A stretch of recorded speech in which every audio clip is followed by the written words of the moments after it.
طائرة مسيرة صباح اليوم الخميس مصفاة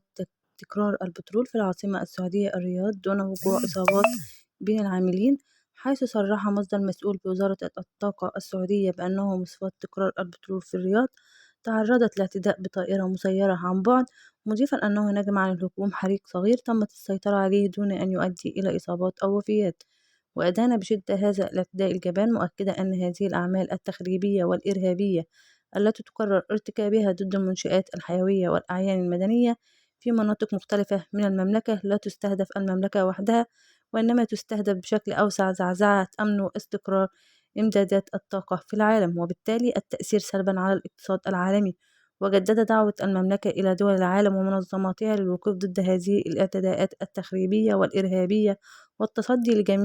لجميع الجهات التي تنفذها أو تدعمها.